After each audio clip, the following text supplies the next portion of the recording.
Hey guys, it's Abby here. We were sent a cordless soldering iron station kit from Seesii, and I'm going to go ahead and do a review.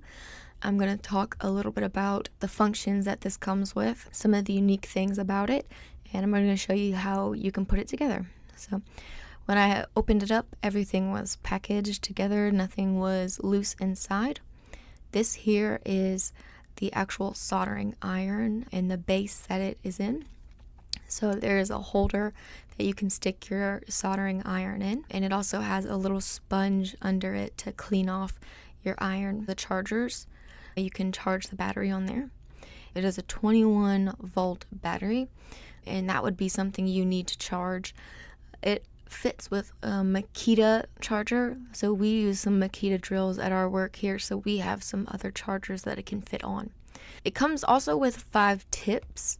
There's already a tip on the soldering iron, so that's nice.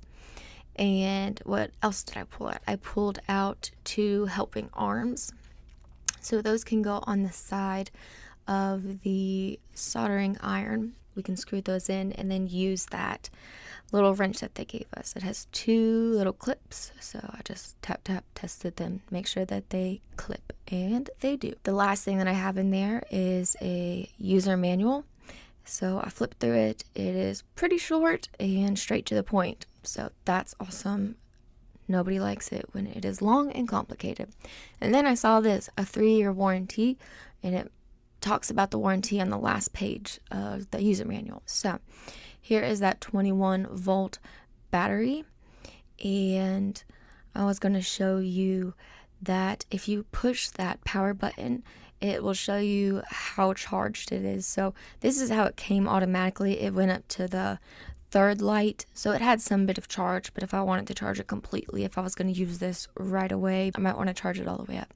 Here is this other version on how to charge it if you don't have something like a Makita drill that I use all the time to charge it. You can stick the little input and onto the battery and then plug that into the wall. I'm going to yank that out and we'll show you another way. 21 volts also works with the 18 volt Makita, but we also have a 12 volt here that we use sometimes, and that one does not work.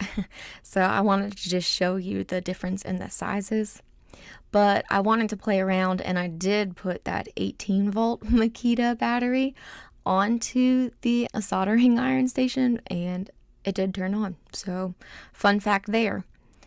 But nope, don't use that 12 volt battery. I'm going to show you, we'll just slide that battery onto the bottom of the station. I found it very nice that it was just up high. It's small enough that it's out of the way. It's not taking up a lot of space. Here's how we're going to put those helping hands on. If you look, there's a screw on the bottom side opposite of the clips. On either side of the blue part on the soldering station, you just screw it in, and then you just need to use that little wrench to just give it one small turn. It fits really well, so don't worry about needing to tighten it super hard. You don't want to strip anything. And we just do it to the other side as well, and grab the little wrench again and give it a little turn. Awesome, and I flipped it back up. At this point, I thought it looked like a little robot, and I had to take a break to pause and play. Thank you for watching this video. Important tip, make sure that you pull off that plastic piece before you start warming any of this up. You do not want that plastic tip to burn. That will be stinky and no good for your soldering iron. Alright, so when we want to turn this on, the buttons are very simple and easy to understand. So we're going to push the power button and hold it, and that will turn it on. If you hold it for another 5 seconds, that turns it off. The plus and minus button is how you control the temperature, and plus for higher temperature, minus for lower temperature.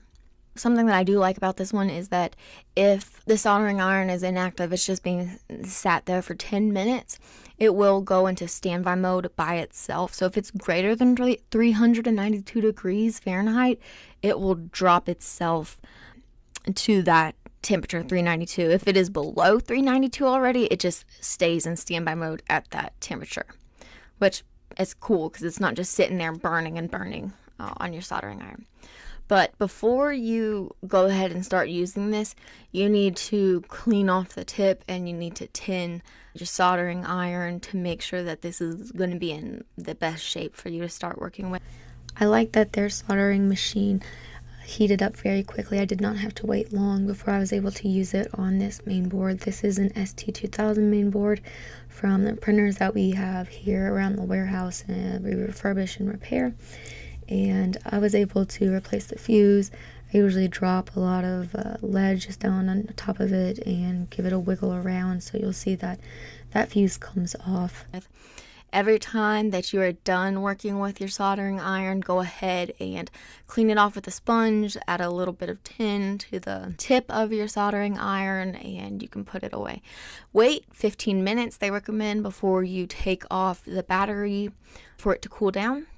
But I hope you enjoyed this review of Seesii's cordless soldering iron station kit.